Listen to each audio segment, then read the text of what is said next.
खत्म हो गया, सब जीरो हो गया, सब सत्यानाश हो गया, सब बेड़ा गर्क हो गया। उसके बाद हैरी ब्रूक और जॉस बटलर ने जो धुलाई की है इंडिया की, मतलब आप धोबी वाली धुलाई हुई है। आज बहुत धुलाई हुई है, गेंदबाजों की सिर्फ और सिर्फ धुलाई हुई है। खेलते देख के ऐसा लग रहा था कि कोई स्कूल की टीम खेल रही है, मैं सच बताऊं। और अगर ना कोई गेम प्लान, ना जिगरा। भैया हारना भी एक कला होती है, लेकिन ऐसा लग रहा है कि गौतम गंभीर की इंडिया ने पीएचडी कर ली है। हाँ मतलब जो आता है वो टीप मार के चला जा रहा है, और इसीलिए हमको बार बार बुलाई आती है कि हार होती है, लेकिन हार के बाद धुनाई होती है, फिर लड़ाई होती है, फिर पिटाई होती है, रगड़ाई होती है, फिर बेइज्जती होती है, फिर गजब बेइज्जती होती है, फिर इंटरनेशनल बेइज्जती, हिस्टोरिकल बेइज्जती होती है, और फिर व्हाइट वॉश वाली। और व्हाइट टूटा है टीम इंडिया का घमंड, 4-0 से कैसे हुआ सुपड़ा साफ, 5 निकम्मे देश नहीं करेगा माफ। और हार कैसे रहे हो यार आप? मतलब किस किस तरीके से? जब आप सामने वाली टीम चेज कर रही है, आप 14 ओवर मैच हार जा रहे हो। जब आप चेज करने जा रहे हो, आप 76 पर ऑल आउट हो जा रहे हो। कभी आप हम लोग हर बार कहते थे कि टूटा है पाकिस्तान का घमंड, न्यूजीलैंड का घमंड, पता नहीं किसका किसका घमंड हमने तोड़ा है, लेकिन सच मायनों में इस बार टूटा है भारतीय टीम का घमंड। बट ये तो गम है, दुख है, गुस्सा है। अभी आप उस शौक welcome to Z cricket. England ने इंडिया को वाइट वॉश कर दिया टी20 सीरीज में, जिसके बाद भारतीय गुरूर इंग्लैंड के मैदानों में दफन हो गया। भारतीय मीडिया में कोहरा ये इस सीरीज का आखिरी मुकाबला था। भारत सीरीज हार चुका था, लेकिन आज भारत जब साउथहैम्पटन पहुंचा तो अपनी साख की लड़ाई के लिए पहुंचा कि अगर ये मैच अच्छा खेले, मैच जीत गए तो थोड़ी बहुत इज्जत बच जाएगी। तो एक बनाए हैं, लेकिन इस मुकाबले में भारत की बड़ी हार हुई। मैं पिछले मैच रिपोर्ट में आपको कहा था, India can't bat, can't ball, can't field. दोस्तों एक और चीज आगे लगा दीजिए, can't bat, can't ball, can't field, can't hold catches. आज 3 कैच छोड़े इंडिया ने, 3 कैच। मतलब अगर आपने आज मुकाबला देखा हो, आज मुकाबला था ही नहीं। हैरी ब्रूक का 3 रनों पे वो कैच छूटा। उसके बाद हैरी ब्रूक और जॉस बटलर ने जो धुलाई की है इंडिया की, मतलब आप धोबी वाली धुलाई हुई है। आज बहुत धुलाई हुई है, गेंदबाजों की सिर्फ और सिर्फ धुलाई हुई है। और फील्डर्स ने ना सिर्फ मिसफील्डिंग की है, बल्कि कैच भी छोड़े हैं। 3 कैच आसान इंडिया ने छोड़े हैं। आज इंडिया को खेलते देख के ऐसा लग रहा था कि कोई स्कूल की टीम खेल रही है, मैं सच बताऊं। और अगर यह है इंडिया टी20 इस साइकिल में, दोस्तों अभी से उम्मीद लगानी बंद कर दीजिए। बात सिर्फ इस सीरीज की नहीं है। ये याद रखिएगा कि 28 का टी20 वर्ल्ड कप ऑस्ट्रेलिया और न्यूजीलैंड में है। इसी तरह की कंडीशंस होंगी। दुनिया भी समझ गई है कि यार इंडिया को ना अटैक करो। आज उन्होंने धज्जियां उड़ा दी। और देखिए बटलर ने 131 रन बनाए, 8 छक्के मारे उन्होंने। सही या गलत हो जाता है नतीजे के लिहाज से। आज गलत हो गया, आज गलत हो गया। अब देखिए आप फंसे हुए आपकी 11 को। आपने आज 1 स्पिनर खिलाया और आप दौरे पे 4 स्पिनर लेके गए। वाह, 4 स्पिनर आप लेकर गए हैं आज लास्ट मैच में, 1 स्पिनर। दिक्कत ना कोई गेम प्लान, ना जिगरा। पता नहीं यार ये दौरा कब शुरू हुआ, पर खत्म इस तरह से हुआ है कि मैं तो मानता हूं ये 15 दिन, 26 जून से लेकर अब तक ये ब्लैक फोर्टनाइट इंडियन क्रिकेट की। वर्ल्ड कप जीतने के बाद अगर आप 2 बायलैटरल सीरीज हार जाओ, दुनिया खत्म नहीं होती। लेकिन बात सिर्फ हारने की नहीं है, बात यह है कि आपकी तो यार क्रिकेट एक्सपोज हुई है। हम तो ये कहते थे और हम पूरी ताकत के साथ गए ना। सिर्फ बुमराह नहीं है, हार्दिक चोटिल है, सूर्या ड्रॉप्ड है, बाकी सब खेल रहे हैं। तो हम ये कहते थे टी20 में इंडिया तो भैया कुछ तो है। क्या है वो आपके सामने है यार। You are in tatters. Batting आपकी छोटा बॉल नहीं खेल पाती, बैटिंग आपकी पेस नहीं खेल पाती। और मैं आपको एक बात बताऊं, बुरा मत मानिएगा। आप जो पिछली 3 आईसीसी टाइटल्स इंडिया जीता है, 2024 वेस्ट इंडीज में स्लो पिचेस होती हैं सब कॉन्टिनेंट की तरह। वो आपके स्पिनर्स को भी रास आ गई, आपके बैट्समैनों को भी रास आ गई। Last year India champions trophy जीता था दुबई में।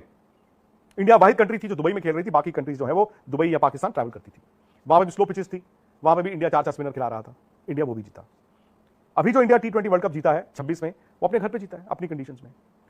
Nothing to take it away. Australia में जीते या इंग्लैंड में जीते, साउथ अफ्रीका में जीते, इंडिया में जीते, ठीक है यार, मैं कहूंगा, आप भी कहेंगे।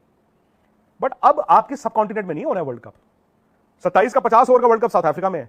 और अब बंद कर दीजिए रोहित और विराट पे सवाल। मैं अपना नहीं कह रहा, आपका नहीं कह रहा, मैं कह रहा हूं टीम मैनेजमेंट। बिकॉज उनको चुप करके बैठना होगा, बात नहीं रहे हैं। अभी आप उस शौक में है, शौक में है। श्रेयस अय्यर की जिम्मेदारी है, गौतम गंभीर की जिम्मेदारी है, और मैं तो कहूंगा अजीत अगरकर की भी जिम्मेदारी है। रिवाइंड करूं, 26 जून को आयरलैंड में आपका पहला मैच था, 28 जून को दूसरा। आयरलैंड के मैच तो यार पिकनिक है, पिकनिक। वर्ल्ड चैंपियंस 5 टीमें बना सकते हैं, 5 वर्ल्ड चैंपियन अगर जाते हैं हम 5 टीमें, तो हम टॉप 5 टीमें होंगी। आयरलैंड, ओ यार ये कौन सी टीम, आयरलैंड खेलना पड़ेगा। आपकी टीम 26 तारीख के मैच के लिए 24 तारीख को पहुंची है। मैं कहता हूं पहले उस इंसान को ढूंढ के लाओ, रिव्यू मीटिंग जो आप करना चाहते हो, उस इंसान को ढूंढ के लाओ जिसने कहा था हाँ 24 को चले जाएंगे, 26 को मैच है। और उस इंसान को भी लेकर आओ जो ये मान गया इस बात पे, हाँ ठीक है आप लोगों को हम 24 को भेज देते हैं, 26 को तो मैच है। 26 की सुबह चले जाते यार, 26 की सुबह चले जाते, क्या फर्क पड़ता है। You did not adapt to the conditions. Plus आपने अपने आप को भी समझ रहे हैं कि दिक्कत क्या है। दिक्कत है नजर हटी और दुर्घटना घट गई। बट जब दुर्घटना घट जाती है तो नुकसान होता है। आपका टायर फट जाता है, आपके जो रिम्स होते हैं वो टूट जाते हैं, आपकी बम्पर टूट जाता है, कई बार मुसाफिर को भी चोट लगती है। तो अब बात ये नहीं कि नजर हटी, दुर्घटना घट गई और खत्म हो गया, ओके कल से ठीक हो जाएगा। नुकसान हुआ है इंडियन क्रिकेट की गाड़ी को। आप डर रहे हो भाई, आपका पैर ही आगे नहीं जाता। इंडिया में क्या हो रहा था आईपीएल में, अब टी20 ना इंडिया सब कॉन्टिनेंट पिचेस पे क्या हो गया है, जितने फास्ट बॉलर हैं दुनिया से किसी मर्जी को ले आओ, फने खान को, गामा पहलवान को, वो स्लो कटर्स पे बॉल करते हैं, स्लोअर। तो यहां पे क्या होता है, हमारे जो बैट्समैन है वो तो तैयार होते हैं, बेसबॉल स्लो दिखती है, ठा करके मारते हैं और उड़ जाता बॉल। इंग्लैंड ने स्लोअर बॉल्स का तो इस्तेमाल ही नहीं किया, हाँ आपने ठा मारा ही नहीं। So I think England outthought you, but मुझे हैरानी होती है यार कोच पे, असिस्टेंट कोचों पे, सब पे, इंक्लूडिंग कप्तान, कि आपके पास गेम प्लान नहीं है यार आप। बट ये तो गम है, दुख है, गुस्सा है। अब मेरे आपके गुस्से से कुछ होता नहीं, आप जैसे मर्जी। भैया हारना भी एक कला होती है, लेकिन ऐसा लग रहा है कि गौतम गंभीर की इंडिया ने से पीएचडी कर ली है। हाँ मतलब जो आता है वो टीप मार के चला जा रहा है, और इसीलिए हमको बार बार बुराई आती है कि हार होती है, लेकिन हार के बाद धुनाई होती है, फिर लड़ाई होती है, फिर पिटाई होती है, रगड़ाई होती है, फिर बेइज्जती होती है, फिर गजब बेइज्जती होती है, फिर इंटरनेशनल बेइज्जती, हिस्टोरिकल बेइज्जती होती है, और फिर व्हाइट वॉश वाली। और व्हाइट वॉश वाली बेइज्जती में गंभीर साहब जो है वो पीएचडी होल्डर हो गए। हाँ मतलब कुछ महीने पहले जो फैंस और जो टीम अपने आप को वर्ल्ड चैंपियन कह रही थी, आज आयरलैंड से नजर मिलाने में शर्म आ रही है। इंग्लैंड वाले कह रहे हैं कि हम पूरा लगान फिर से वसूलेगा, फुल लगान, और जिम्बाब्वे वाला कह रहा है इन दो से ठोके गए हो तो हमारे यहां भी चले आना, हम भी हिस्ट्री बना देंगे। वैसे भी हर मैच में तुम लोग बेइज्जती का रिकॉर्ड बनवा रहे हो, और बन ही रहा है भैया, चाहे टेस्ट मैच हो, चाहे वनडे या टी20। गौतम गंभीर के आने से हिस्ट्री पर हिस्ट्री बनी है, लेकिन ये हिस्ट्री 3 वाली, जहां ऊपर से नहीं नीचे देखना पड़ता है कि अच्छा इस हार के बाद कौन सा रिकॉर्ड टूटा। और यह हो भी क्यों ना, अगर आप अपने सारे खिलाड़ियों के कॉन्फिडेंस की मदर सिस्टर कर देंगे, अगर आप हर मैच में टीम शफल कर देंगे, हर खिलाड़ी को इनसिक्योर कर देंगे, तो यही होगा जो टीम इंडिया के साथ हो रहा है। और फिर सूर्य कुमार यादव वहां बैठ के स्टोरी लगाएंगे, कैप्टन नहीं लीडर था मैं। भाई उनको मौका आप दे रहे हो। सूर्य कुमार यादव को हटाने के लिए भारतीय क्रिकेट फैन ने जोर लगाया था, क्योंकि उनके बल्ले से 2 साल से रन नहीं आ रहा था। लेकिन आज इस टीम इंडिया को देख कर लग रहा है कि अरे भैया देवता थे, वो देवता थे जिनको आप दानव समझ रहे थे, और एक्चुअली इंडिया उनको मिस करने लगी, उनकी कप्तानी को। हालांकि सूर्या भाई को वहां बैठ के ये हल्की हरकत करने की जगह पर डोमेस्टिक में अपना जोर लगाना चाहिए, और अगर वाकई में टीम इंडिया में वो देख रहे हैं तो उनका पोटेंशियल हम सबको मालूम है, उनको वहां रन बना के टीम इंडिया का दरवाजा खटकाना चाहिए।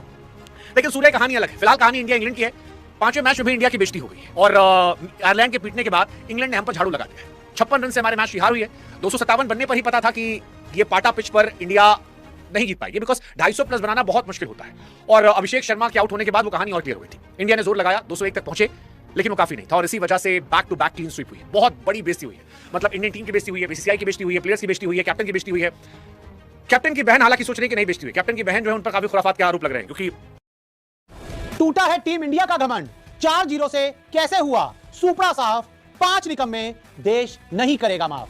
खत्म हो गया, सब जीरो हो गया, सब सत्यानाश हो गया, सब बेड़ा गर्क हो गया। वर्ल्ड चैंपियन को उसके इतिहास की सबसे बड़ी हार का सामना इंग्लैंड में करना पड़ा। आयरलैंड में 2-0 से 2 मैच की सीरीज गवाई थी, और इंग्लैंड में 4 मैच हुए पूरी तरह से, 4 के 4 टीम इंडिया क्लीन स्वीप करवा गई, और आखिरी जो चौथा टी20 था उसमें भी शर्मनाक हार आई है टीम इंडिया की। Very good Shreyas Iyer, very good Gautam गंभीर, वेरी गुड शिवम दुबे, संजू सैमसन। सूर्यवंशी को तो हटा दिया, लेकिन इन बाकी के निकम्मों को क्यों खिलाया? क्या सूर्यवंशी तुमको हरा रहा था अभी तक? बाकी सब क्या कर रहे थे? आलू छील रहे थे या खेती बाड़ी कर रहे थे? क्या कर रहे थे बाकी सब लोग? 4 टी20 में भी शर्मनाक हार आई आपकी। और हार कैसे रहे हो यार आप? मतलब किस किस तरीके से, जब आप सामने वाली टीम चेज कर रही है, आप 14 ओवर में मैच हार जा रहे हो। जब आप चेज करने जा रहे हो, आप 76 पर ऑल आउट हो जा रहे हो। कभी आप 58 रनों से मैच हार जा रहे हो। इंग्लैंड नंबर 1 टीम बन गई है, जो चैंपियन टीम थी उसको मिनोज बनाकर रख दिया है। और भाई जो हम कहते हैं कि पूछता है भारत, गंभीर और उनके साथ अगर कर आखिर कब तक। चलो टीम पर भी सवाल है, टीम ने भी खराब खेला है, बट ये खराब क्रिकेट खिलवाई है इन्होंने यार। अक्षर पटेल, वॉशिंगटन सुंदर, शिवम दुबे, आज शेडगे को देख लिया दुनिया ने, ये कौन से ऑलराउंडर है, कौन से फिनिशर है। तिलक वर्मा को क्लीन चिट नहीं मिलेगी कोई। तिलक वर्मा जो अगर आप सोचोगे मैं मैनेजमेंट का बड़ा चाहता हूं, बच के निकल जाऊंगा, ये कुछ नाम टीम से हटने चाहिए। गंभीर अगर करके आकाश सबसे पहले छुट्टी होनी चाहिए, मरवा दिया यार इंडियन क्रिकेट को। मतलब क्लोज आप कंप्लीट तक नहीं कर पाया 7 मैच के फेज में। इससे घटिया क्रिकेट मैंने टीम इंडिया को टी20 बहुत बचपन से क्रिकेट देख रहे भाई। और बायलेटर्स तो एटलीस्ट आप कहते थे इंडिया तो हर किसी के टेन्योर में डोमिनेट करता था, बट इससे घटिया क्रिकेट जय भैया मैंने अपनी लाइफ में नहीं देखी। हाल फिलहाल में तो मुझे भी नहीं, ये बात बताओ। वहां पेल दिया इंग्लैंड ने, तुम्हें पेल दिया है। और अभी बता रहे थे कि आयरलैंड के अगेंस्ट खेलते हुए तुमने क्या प्रोमो काटा था, नॉक नॉक तेरा बाप आया। ये बोल रहे हैं आयरलैंड को नॉक, तो शर्म नहीं आ रही है? एक तो वो एसोसिएशन टाइप का टीम है, उसको बोल रहे हैं नॉक नॉक तेरा बाप आया। तेरे पापों का सवाल है। अबे तुम्हारे पाप के घड़े भर गए, तुम्हें नरक में जगह ना मिले, जिस तरीके से तुमने करा उसको बोल रहे नॉक नॉक तेरा बाप आया। उसने बच्चे बना के तुम्हारे पैंप पर उतार के मारा, तुम्हें तुम्हारे मुंह से फैलेक्स छीन के मुंह पे चपेड़े मारी है तुम्हारे। उन्होंने दिखा दिया, तुम हमें बोल रहे हो बाप तुम्हें दिखाते बेटा कौन है। बड़े बोल नहीं बोलने चाहिए, ओवर एक्टिंग नहीं करनी चाहिए, पहले परफॉर्मेंस दिखा दो। और बैठ के प्रेस कॉन्फ्रेंस में लोगों को डांटता रहता है, सुनिए your question should be better, सुनिए शट अप, तुम्हें तेरे थप्पड़ मार दूंगा, तेरे गोली मार दूंगा। तू भाई सबका कत्ल कर दे वहां पे, तू गंडासा लेके आ जाएगा प्रेस कॉन्फ्रेंस में, कोई इनके सामने बोल नहीं सकता। इससे सवाल करने में डर रहे लोग वहां पर। कमाल है यार, ये कोई गब्बर सिंह है कि कौन है कोच हमारा यार, अजगर जुराट। ये वाकई मैंने आपको बोला ना एनिमल प्लैनेट चलता है यहाँ पे। अब मैं तो इनको शर्म नहीं आ रही, ये बैठे हुए जी हमें खलीफा, हम बताएं कैसे खेला जाता है। हर मैच में टीम चेंज, सूर्यवंशी बाहर हो जा, संजू तू आ जा, अक्षर तू ऊपर चले जा, तिलक तू नीचे आ जा, शिवम तू इधर आ जा, तू ऊपर चले जा। हर मैच में टीम चेंज करी है, एक मैच में इसका विजन नहीं नजर आया। इंग्लैंड में 3-3 स्पिनर खिला रहा है, इंग्लैंड में 3-3 स्पिनर है, कभी रवि बिश्नोई पिट रहा है, कभी अक्षर पिट रहा है 25-25 रन। कोई होश ही नहीं है, कोई पता ही नहीं है, पता नहीं धतूरे का सेवन करके आ रहे हैं ये लोग, कर क्या रहे हैं यहां पर यार। पूरी जिंदगी में इतना जलील इंडियन क्रिकेट फैन कभी हुआ ही नहीं है यार, क्रिकेट देखने का मन नहीं कर रहा भाई। क्या हो क्या रहा है? आयरलैंड से तुम पहले जा रहे हो, इंग्लैंड 4-0। पूरी जिंदगी में आप एज इंडियन क्रिकेट फैन इतने जलील हुए, और ये अभी भी बेशर्मी से देखना आगे क्या चौड़े होंगे। ट्रांजिशन है, ट्रांजिशन फेज है, रीसेट फेज है, बदलाव हो रहे हैं। इतना दोगलापन यार, इतना दोगलापन। कौन सा ट्रांजिशन फेज है यार? ये तो गंभीर पहले खुद ही बोलता था ट्रांजिशन तो मैं मानता ही नहीं, ट्रांजिशन तो वर्ड नहीं होना चाहिए, मेरी डिक्शनरी में ट्रांजिशन ही नहीं है। आज ट्रांजिशन है, आज रीसेट है, आज नए बच्चे आ गए। अबे कौन सा रीसेट है कि आयरलैंड की बीसी टीम ने, उन आयरलैंड के 6 प्लेयर नहीं थे मेन, आयरलैंड के तुम 2-0 हुए आयरलैंड से। लेकिन भारतीय टीम ने जो शो दिखाया है वाकई में कमाल का शो दिखाया है। हम लोग हर बार कहते थे कि टूटा है ऑस्ट्रेलिया का घमंड, टूटा है इंग्लैंड का घमंड, टूटा है पाकिस्तान का घमंड, न्यूजीलैंड का घमंड, पता नहीं किसका किसका घमंड हमने तोड़ा है। लेकिन सच मायनों में इस बार टूटा है भारतीय टीम का घमंड, या यूं कहें कि भारतीय टीम नहीं कहूंगा मैं, इसको कहूंगा गंभीर का घमंड। वाकई में गौतम गंभीर का जो घमंड है वो चकनाचूर हो चुका है, वो टूट करके बिखर चुका है। क्योंकि जो घमंड लेकर के गौतम गंभीर इस दौरे पर आए थे, वर्ल्ड कप जीतने के बाद जिस तरीके से उन्होंने घमंड किया, उनको ये लगा कि बस उनकी ही चलेगी मर्जी। और ये सिर्फ घमंड गौतम गंभीर या अजीत अगरकर का नहीं है दोस्तों, ये घमंड जो है ये गौतम गंभीर और अजीत अगरकर के उस सोच का भी है। अब ये T20 सीरीज समाप्त हो गई है, अय्यर की कप्तानी खत्म हो चुकी है इस सीरीज पर। 7 मैचेस में 6 मैच हम हार करके 2 सीरीज गंवा चुके हैं। दोनों सीरीज में हमारा सुपड़ा साफ हो चुका है। आयरलैंड के खिलाफ 2-0 से हम हारे हैं। और हां दोस्तों, इसके पहले कि मैं शो आगे बढ़ाऊं, आज आप लोग हमें हिम्मत देने के लिए हमारे सच को, मुझे याद नहीं आता, अगर आप लोगों में से किसी को याद हो, पिछले 34-35 सालों से मैं क्रिकेट देख रहा हूं, 34 सालों से, 30 साल मान लीजिए, 30 इयर्स, और इन 30 सालों में मुझे नहीं याद आता कि इतना जलील कभी भी भारतीय क्रिकेट टीम को जलालत झेलनी पड़ी है, या इतना जलील कभी भारतीय क्रिकेट हुआ।